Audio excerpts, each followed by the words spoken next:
Our topic is Journey to Iceberg with Trino. In our data platform, Trino is very essential, but we had some challenges too. We will share our experience about Apache Iceberg with Trino. We hope this session brings meaningful information to all of you. It's a session of introduction level, so please listen to lightly. Here's our agenda. We'll introduce ourselves and show how Trino is working on our data platform. And then finally, show our work through to improve performance using Apache Iceberg.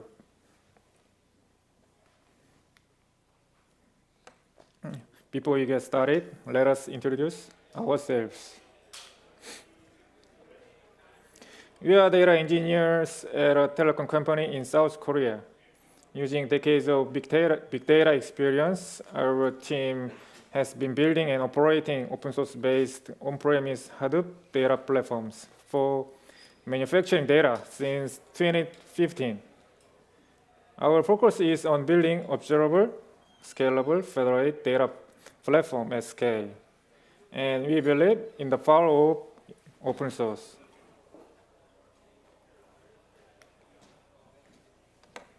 This is a simple architecture of our data platform. Our big data platform processes manufacturing data with heavy workloads and analyzes it to raise manufacturing yield.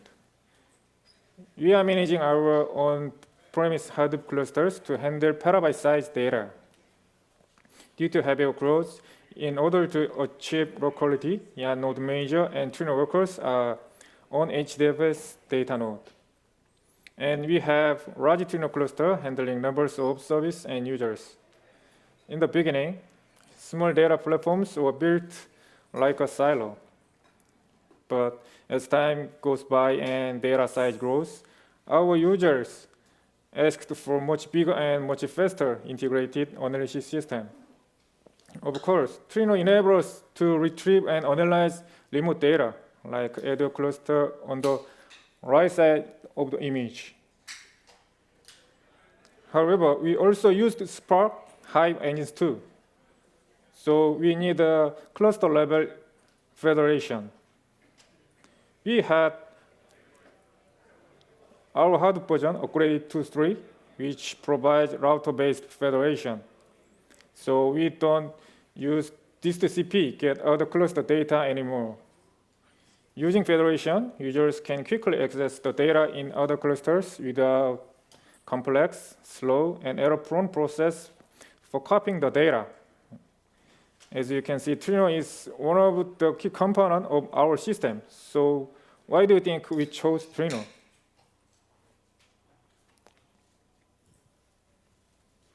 We have been using Presto since 2016 and transformed to Trino in 2021. In the past, usually our data was used in a way by joining big data stored in Hive table with different data source through MapReduce program. And not many users were not familiar with big data. But Trino was the perfect match for our case. Users who were not familiar with big data could easily get distributed data by SQL and also analyze integrated data from different data source through Trino connector. Also, Trino is very fast. This brought huge satisfaction and applause from our users. Handling Trino issues did not take long since Trino has very active open source community. So we are looking forward to expand our Trino cluster. However, we were facing some challenges with Trino using Hive. Let's have a look. As I mentioned before, we have hundreds of nodes in one large single Trino cluster to handle number of servers and users' requests. We expect that if we shared large Trino resource pool and if our users' requests are well controlled, we would get higher throughput. However, as Trino service and users increased, we met some challenges. users wanted to query data with huge range, like many months, and also wanted more and more complicated queries. As heavy workloads increased, many of the queries have to wait in blocked state, so query performance dropped. We had to deal with Trino getting slower. First, we needed to find the root cause of this problem. It was not easy when using Trino UI. So we collected each and every request result JSON, JMS metric, system metric, and Trino logs to check on entire cluster. Then visualized the data on our dashboard like on the image shown. We analyzed the metrics, and there we could find some root cause that we've overlooked. There are two main reasons. First, let's look at the right image. There are some queries that use more than terabyte of input size. Each red circle and vertical line represent physical input size of one single Trino query that is finished. When this huge size input file read occurs, cluster load nodes I/O weight and CPU load 1 also rise along, leading to performance decline on the whole cluster.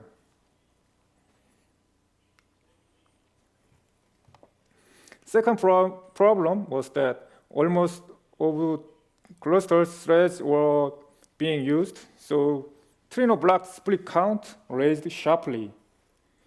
Take a look at the right image. The first graph shows total split count that should be run in each Trino worker. But we had 96 cores, so we had 102 Trino worker threads available per node, as you can see on the second graph. And then third graph shows more than 10,000 splits pending in blocked state, which is way over the given thread count. If blocked split increases, Trino queries will be pending in blocked state, leading to longer query execution time. We needed a way to lessen data input size and splits.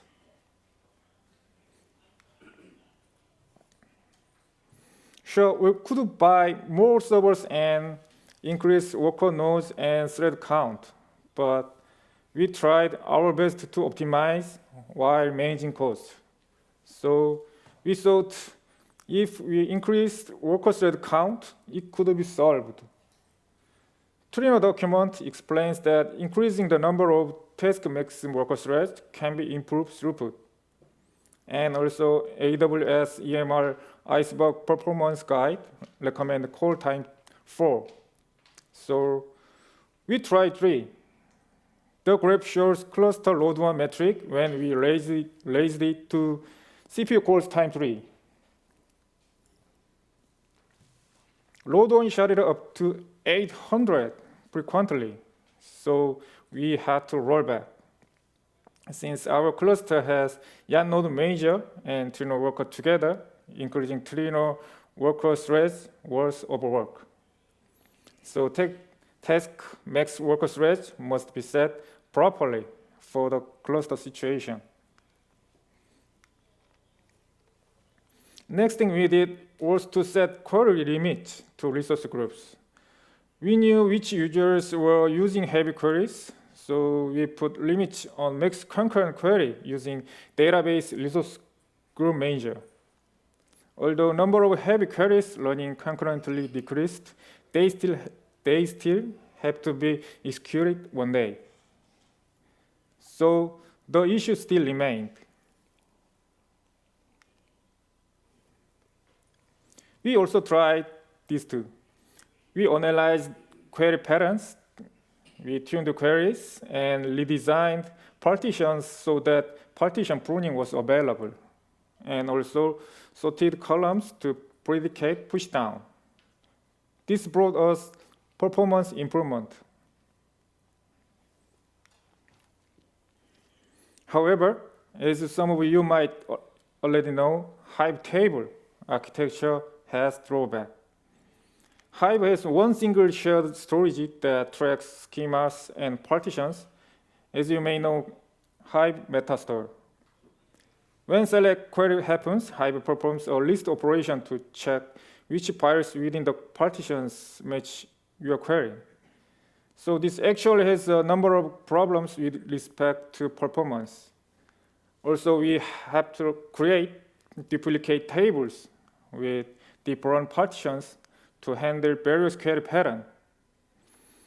We improved query performance, but it was inefficient, handling huge amount of processing and storing duplicate data. To solve our problems, here's what we needed. First, we needed indexing to cherry pick only required files. Second, we wanted flexible partitioning so that we can avoid creating inefficient partitions. Third, we needed separate metadata to avoid bottleneck to access single shared metastore. Last but not least, we needed a solution that supports all the engines we were using, including Trino, Spark, Hive, and so on. We tried to find a fundamental solution, and it was Apache Iceberg. That was the background of why we came to Iceberg. From here on, Jennifer will share how we implemented Iceberg by sharing POC we've gone through. Hi, thank you for having me. I'm Jennifer. So you might have seen this image in the Shopify presentation, but I'm going to be explaining it again because Iceberg is so important. Oh, sorry. So the thing that we were looking for was both in Delta Lake and Apache Iceberg. But at that time, we were using Trino version 3.5.6, and Delta Lake connector was not provided. On the other hand, Trino Iceberg connector was provided, and also Trino had some clear specs and was quite a popular open source, so we chose Iceberg. And there are many great things in Apache Iceberg, and among them, we are focusing on metadata indexing. Every time you modify a table, you will get a new version of table metadata, which is called snapshot. And this allows us to achieve snapshot isolation and time travel. Also, Iceberg keeps metadata for every single data file, and they are handled together. So using metadata, you don't have to read all the files to check if they match your query. So we were expecting huge decrease in the read data size. As shown on the image, Iceberg metadata is composed of two layers. So this manifest list file is used for filtering manifest file for partition predicates. And on the right side, data file has stats data file stat in manifest file are used for filtering data files, which means we only have to read the record files for the query. We ran some POC before we implemented Iceberg.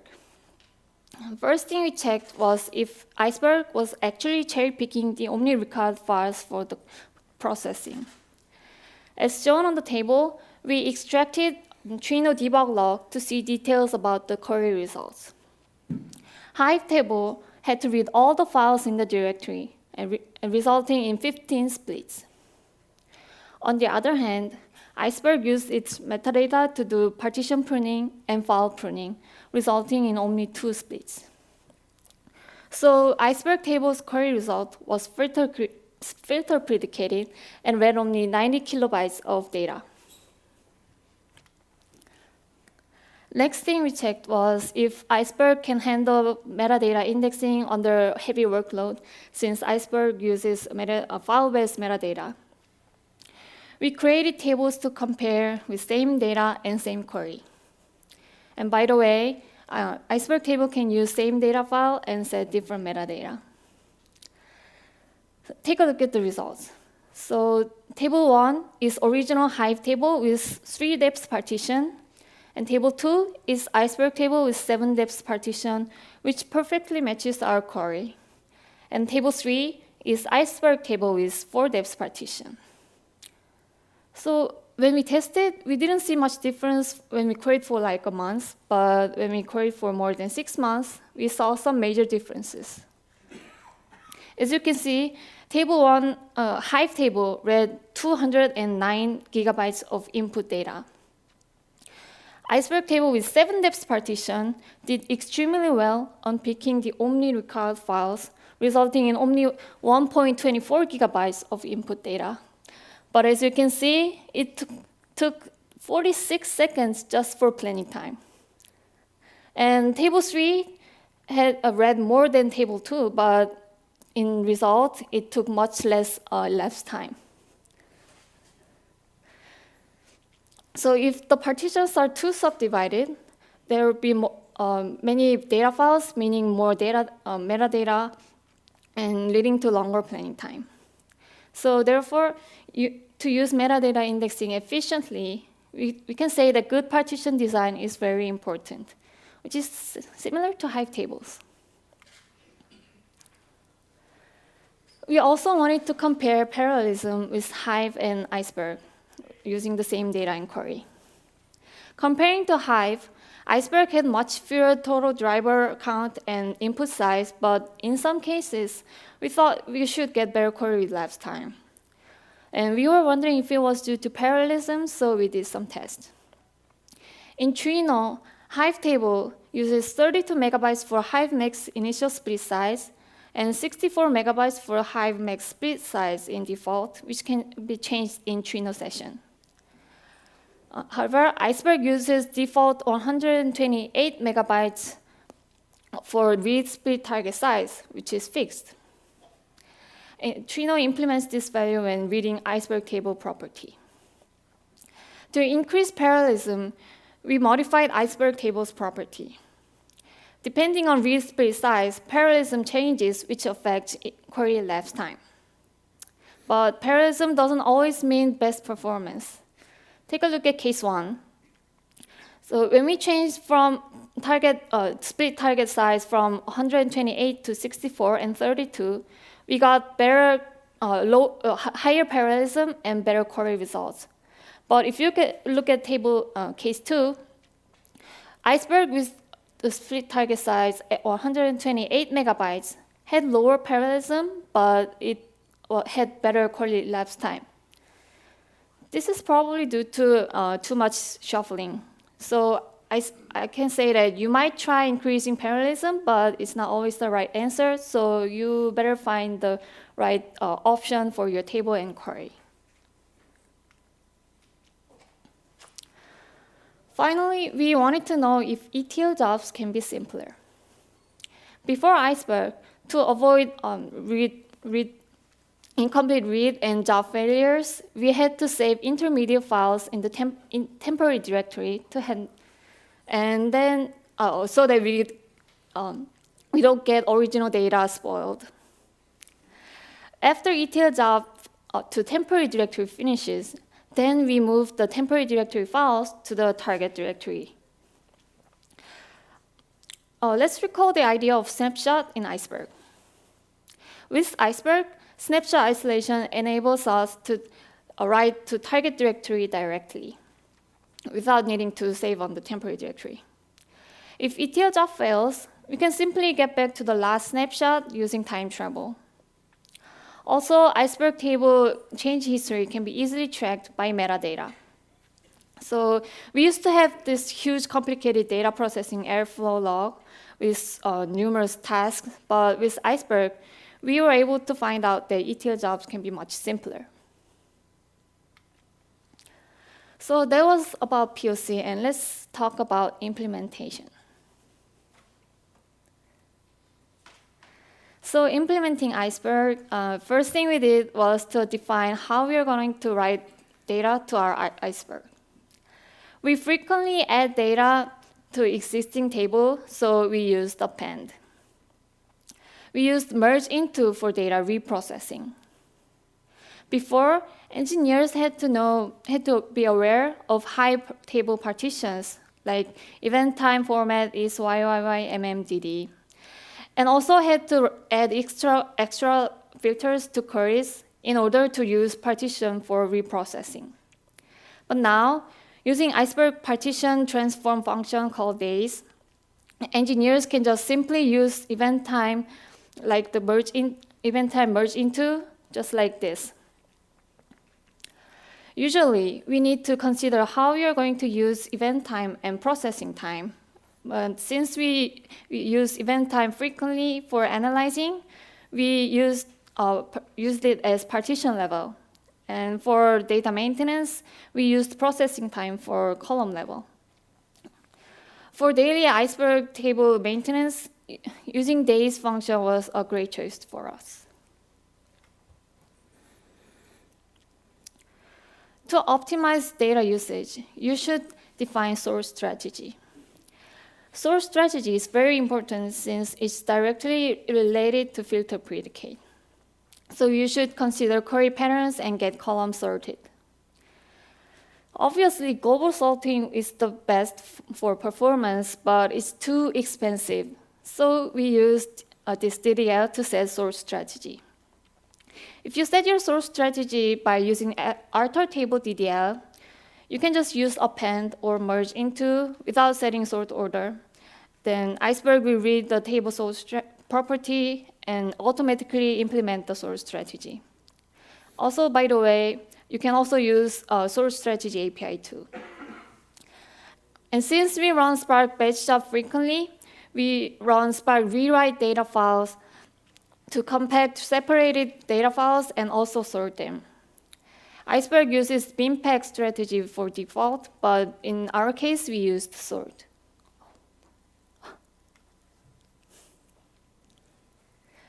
So sorting is really important, but how can we make it efficient? In our case, we use Spark rewrite data files procedure like this. When your table is really huge, setting threshold for data file count and file size will be efficient. Default file size threshold value is 512 megabytes with 0.75. Using this option, you can filter sort target files so that you can solve too many small files issue and also break too large files into pieces.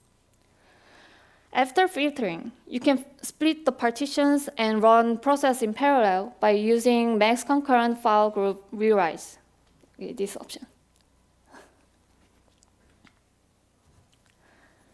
So this one would be about table optimization. The first point is to avoid too many snapshots.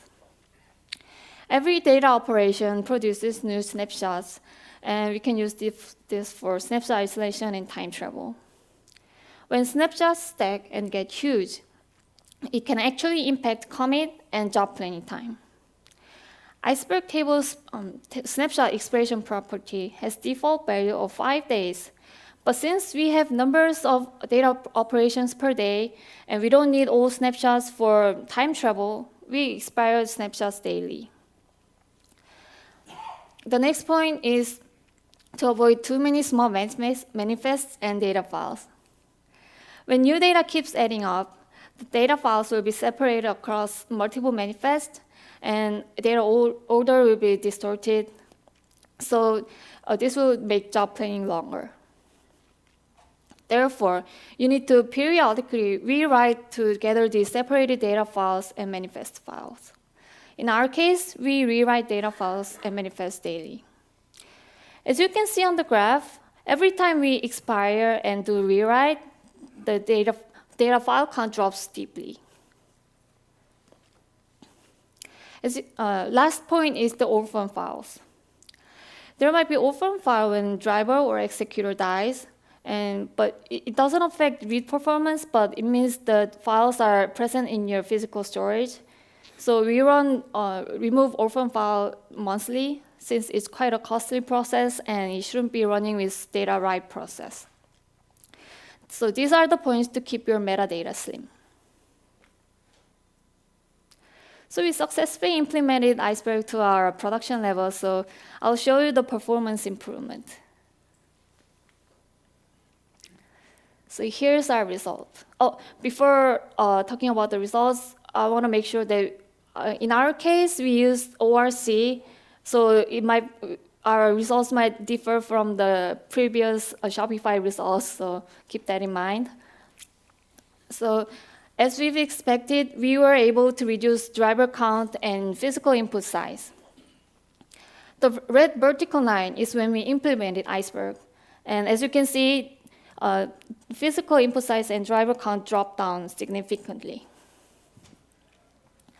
This would be due to cherry-picking the omni-required file using indexing. Here are some actual numbers from our data.